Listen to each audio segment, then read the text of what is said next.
So, hello, namaste to all. Welcome to this NPTEL online course, a new course, crop modeling and simulations for agricultural production management.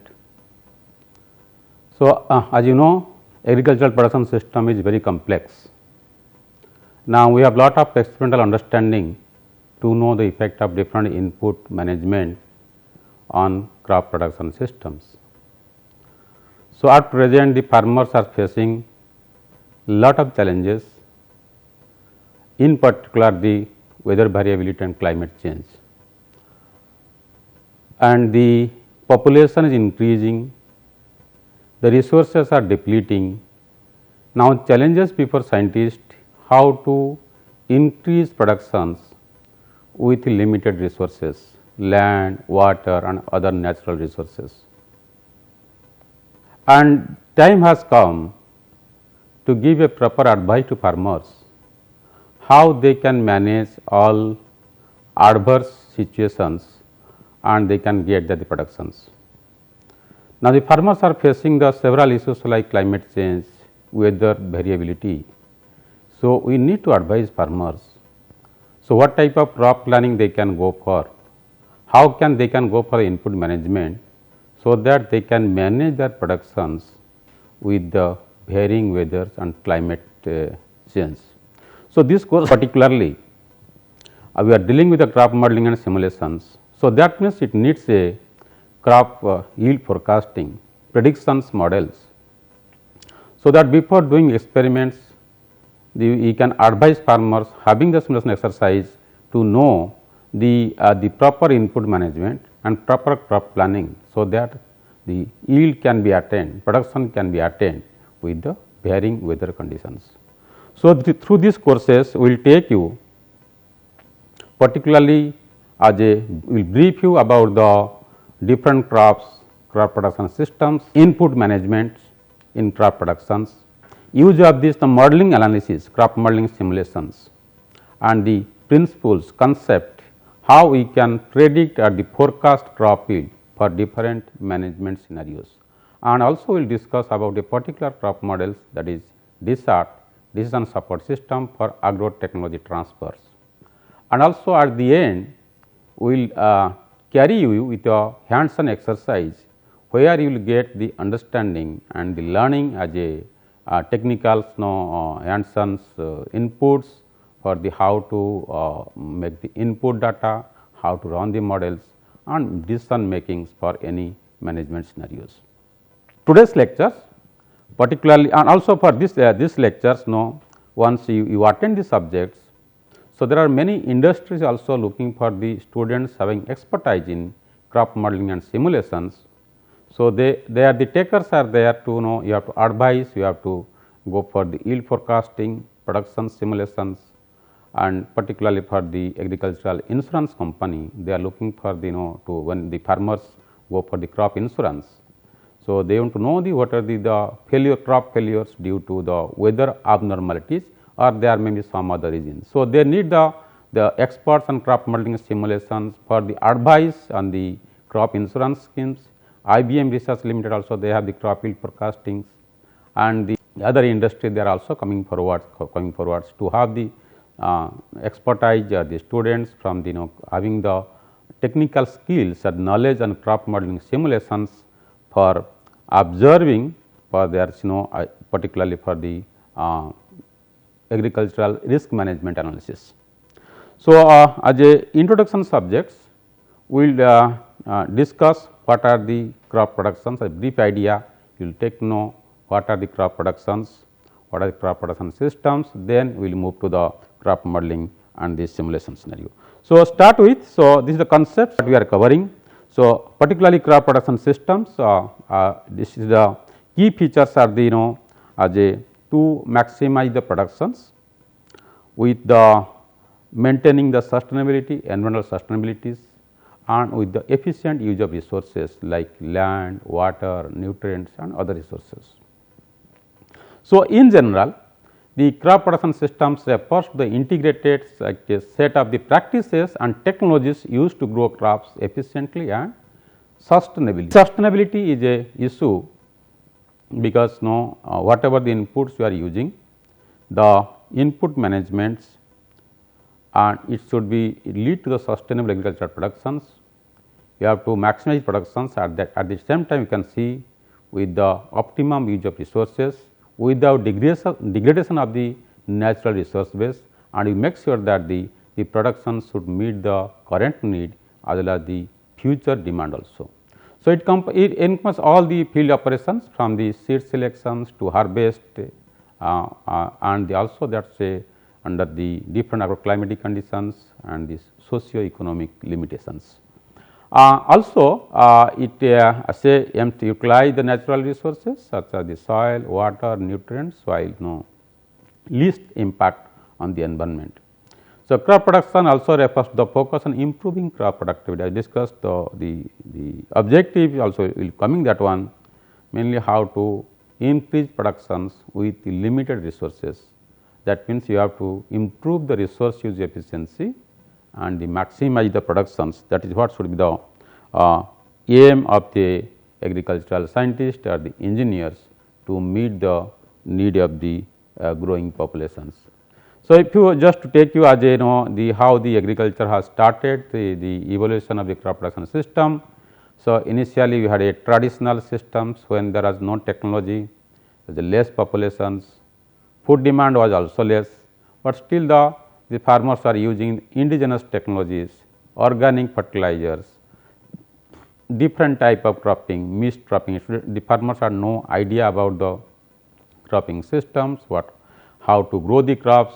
So, they are doing the own understanding as using the indigenous knowledge and use of the organic manures and the as a pest control, of course, there are the less pest populations, pest control using the organic way, using cow dung, cow urines, and there is a very subsistence agriculture, you can say, less productions, low investment and low productions. So, but with the growing populations, there is a need for increasing the food productions, then came the green revolutions at the 60s, when there was a people who are starving because there is no sufficient food for each persons.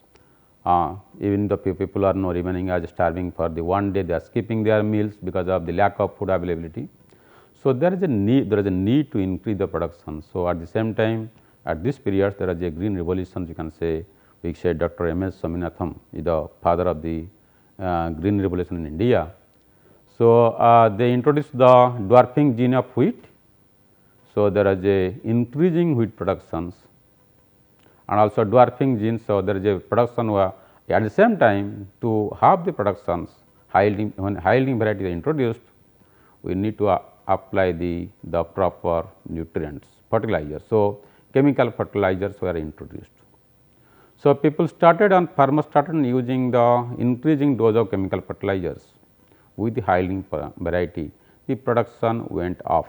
So, now we can see we are almost self sufficient in food grain productions, and we are also helping the other countries either importing the different food grains. So, there is no we have come to that stage. So, our country is self sufficient, but what we are lacking now, we do not get the good quality of the foods. So, where we are now, we are struggling. The second revolution has to come, how to maintain and enhance the quality of the foods.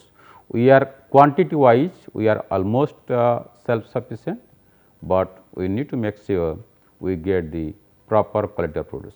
So, that is what the modern agriculture and the sustainable systems, how to enhance productions with limited use of resources, with less resources, how we can increase the production. That means, the resource use efficiency have to be increased and new technology intervention has to be taken up.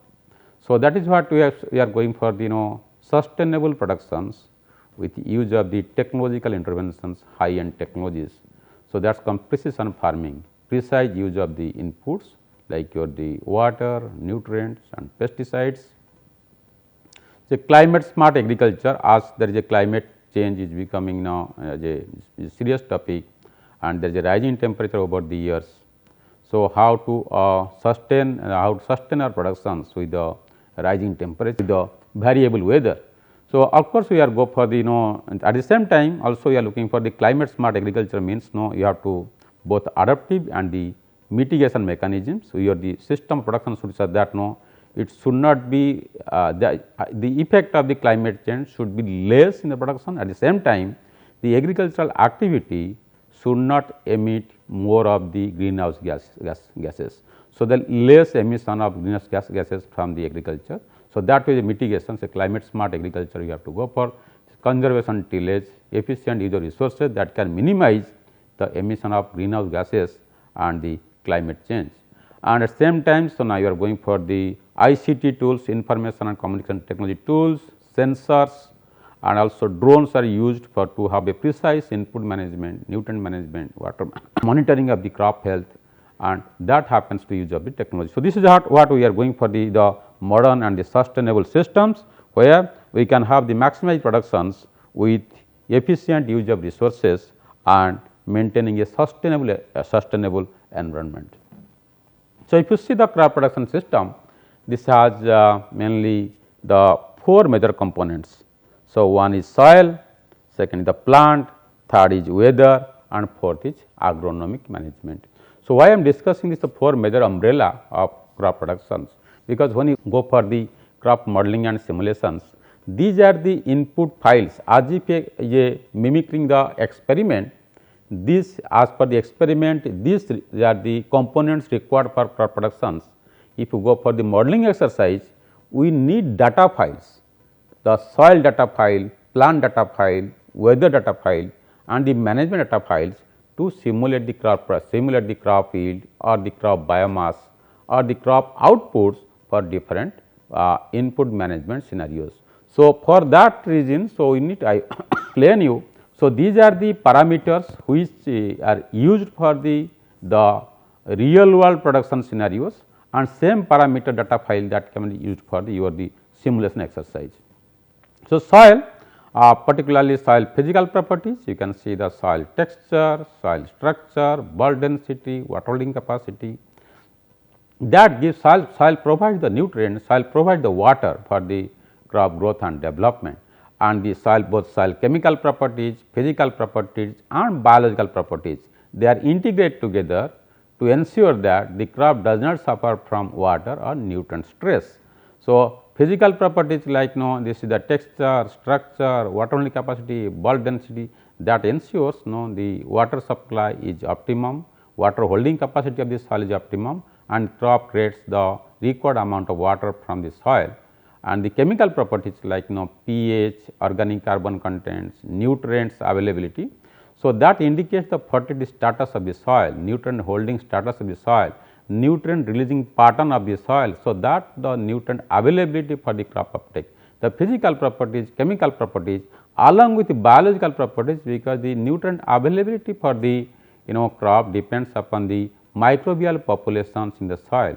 So, microbes they help in the process of the nutrient mineralizations and the nutrient availability for the crop uptake. So, these are the soil properties. So, since this subject we will not be discussing in details about the soil, but this will help you particularly for the data collections. When you go for the data collections, so we need to collect the data on soil properties that will be used for the simulation exercise. So, the soil physical because in this simulation exercise, the more data you have, you can get the better accuracy. But there are some limited data sets, suppose with the minimum data sets with which the model or simulation can be operational. But that also discussing the data sets, but these are the data which will be used for the system simulation modeling, and same of course in the real field experiment also, that how the experimental process that goes on for the soil physical, chemical, biological property that helps in the nutrient availability for the crop. Similarly, I see the plant components, you see the this is the yield depends upon the genetic nature of the particular variety of that crop. In a particular, suppose you take rice example, rice has thousands of varieties and location specific varieties. So, some varieties are a very low yielding potential, some varieties are very high yielding potential. So, that depends upon the where you are growing the crops, the land situations are different. somewhere there may be upland situation, somewhere there may be medium land, somewhere there may be low lands. So, your varietal adaptability also different land types. So, depending upon the variety, suppose some have the yielding potential is 3 ton per hectare, some may have yielding potential around 10 tons per hectare. So, the yielding potential depends upon the variety, and for that you need to provide proper soil, weather and management, then you can exploit the potential of this variety from particular ecosystems. So, that is the genetic natures as a genetic potential of the crops. So, the variety we are choosing, also the variety adaptability to different conditions. Some variety are the, we can say, insect pest resistance, the some variety may be the tolerance to the weather stress like water stress or the drought conditions or maybe salinity conditions. So, these are the varietal characteristics. So, whenever you go for the to yield maximizations, so we know what is the yield potential of the varieties. Accordingly, we make our system input such a way that we try to reach towards the maximization of the productions. So, these are the the plant is the second factors, then comes at weather. So, the crop production depends definitely weather. Radiation is the source of energy. So, that is used for the photosynthesis, conversion of the carbon dioxide to the carbohydrates. So, then there is the plant system, plant production system, the carbohydrate is also converted to the plant tissue materials and dry matter productions. So, that depends upon the the weather parameters, that radiations that mainly lead to the biomass productions, radiation interception by the crop canopy helps the photosynthesis and biomass productions, and similar temperature that leads the growth rate, crop developmental phases. We will be discussing the classes later on what is the growth and development. So, temperature that leads the growth formation, the yield formations and the developmental phases, different phase appearance of different phenophases in the crops, and similarly the CO2 content discussed, the carbon dioxide and the humidity and the wind velocity, they help in the evapotranspirations, the water uptake by the crop. Evapotranspiration, loss of water through transpiration is a must, water must, the crop must transpire, because crop transpires through transpiration, it takes the nutrient also for the growth and development, that should be there. These are the weather parameters. So, we will be discussing particularly when you go for the crop modeling and simulations, how these weather parameters, radiation, temperature, they play roles in the particular for the biomass simulations. So, when we know that these are the systems are there in a particular plant is there and a particular soil and particular weather, then the comes our the management, agronomic management, how we can give a proper management so that we can maximize productions. In that case, the management that starts from the land preparations up to harvest, so that you can maximize how we can to put the management very precise and the specific operation at specific growth stages, we can maximize the productions. So, these are the in the different operations you see management starting from the land preparation up to harvest of the crop. So, land preparation, tillage, what type of tillage you are making, depth of tillage, type of tillage, conventional tillage or minimum tillage or zero tillage, or the depth of tillage you are making. So, seed bed preparations, how you are making the seed bed preparations, then come the sowing and the planting techniques, means the seed bed preparation, what is the sowing depth, what type of the machines you are using for sowing, seed drills you are using, spacing between the crops, the row spacing, plant spacing, how you can maintain an optimum plant stands, optimum population for the spacings. So, that is the sowing techniques, how you can sow, that depends the tillage land proper tillage can give a good seed bed preparations and good seed bed preparations, and sowing technique also, sowing should be proper depth of the seedings and the proper spacing, so that optimum plant stand can be maintained. After the crop comes up, crop emergence, then seedling establishment, that also depends on the tillage, what type of tillage you have done, the availability of the initial water and nutrient for the crops, that makes a seedling establishment.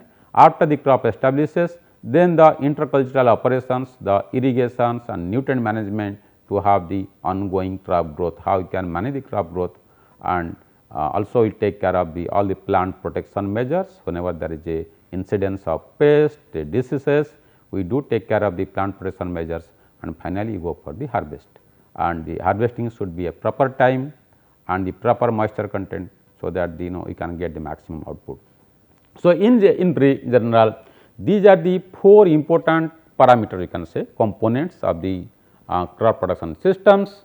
In the real world, real field experiment, we do take care of all these components to maximize productions with a limited use of resources. Say, these 4 files are very important for the crop modeling and simulations when you go for that simulation exercise. So, you need to collect data on these 4 parameters. So, because beginning I want to give you information that so whenever you are going to the courses, so if this is a simulation exercise, we will go for the yield forecasting and yield simulation for different scenarios.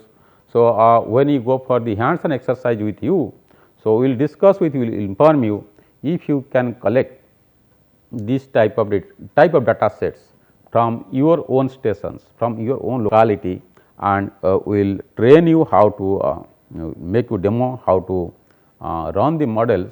So, you will be able to do the simulation exercise on your sites to have the yield forecasting.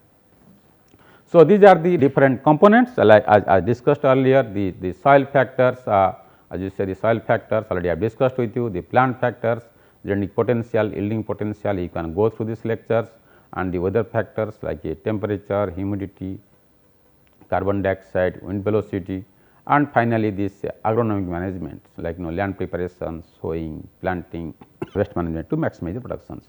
So, with this the input management, then now this is coming the input management happens with the technology.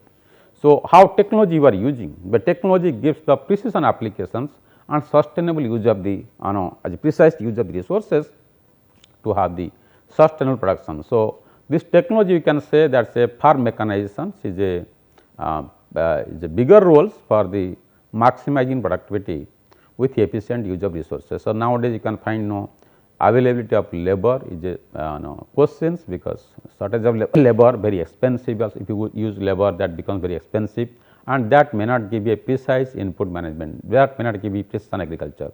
So, mechanization is a very essential for particularly modern tools are using the precision machineries are used to have the tillage operation, seeding operations, fertilizer applications, pesticides using machines and with the right times and the right quantity.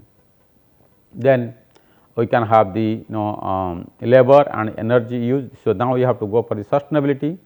So, as less energy use, the farming should not be the energy intensive process. You have to make with the minimum use of the energy, how you can maximize the output. Then you can have the technology and innovation, that is a continuous process. So, now the farmers are, even the drones are used by farmers, sensors also farmers use sensor to know what is the moisture content in the soil, what is the nutrient content in the soil. Sensors can be used to detect the nutrient and water stress.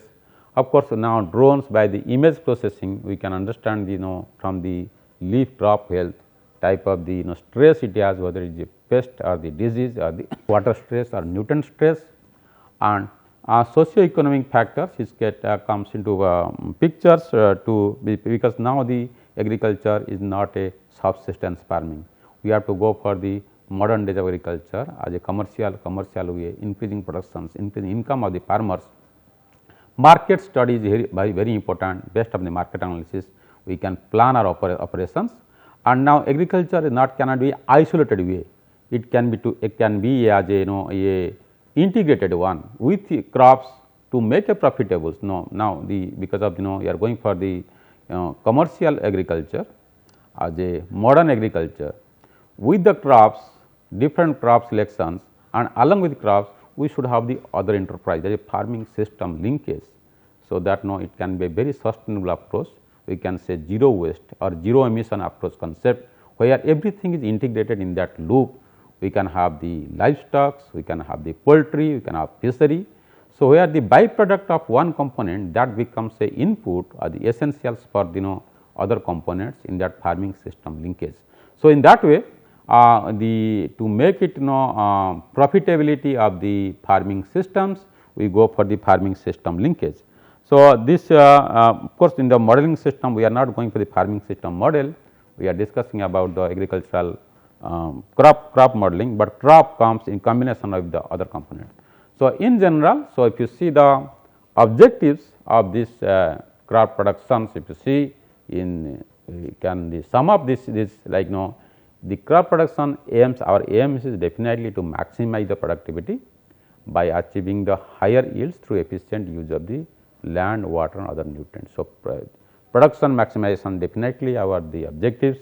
At the same time, we have to see the production should be profitable. It should bring higher income to the farmers, and that can be possible by minimizing the inputs, by optimum use of inputs, by reducing the production cost, we can bring profitability. So, production has to be increased, same time it should be highly profitable, and then comes a sustainability. Sustainability is must. So, you make sure that whatever production you make, it will have the less or no impact on the environment. The environment should be clean and the agricultural production should be sustainable. It should not damage the environment, it should not harm the environment.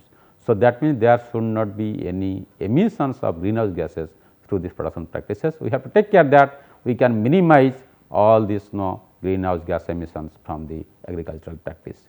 Then we have to have the other thing we are discussing, it should be a nutritional security, not is a quantity we are producing, make sure that we are having a good quality produce. The produce is the safe food, free from pesticides, free from contaminants, and this has a nutritionally rich, means we have going for somehow organic or the way of farming, so that we can have a good quality of the productions.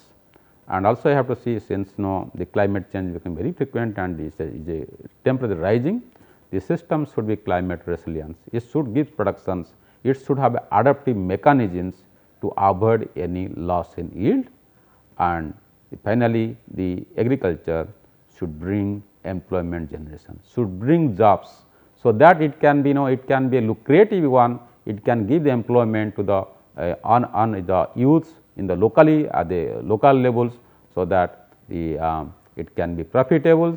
So, it can attract people, those who are leaving the villages moving to cities, it can be reverse movement, the people can come from city to village, depends upon agriculture, get engaged from agriculture and make the agriculture highly profitable. With this, so I think we can close this session, and with this the key inputs, the key takeaway from this lecture is crop production is a system that integrates both biophysical, technological and socio-economic components to have a proper crop production systems, balanced management of soil, water and other natural resources for certain productions with the high productivity, profitability and sustainability. This should be integrated to have a crop production and should be climate smart and resource efficient production system. With this, I thank you all. Thank you.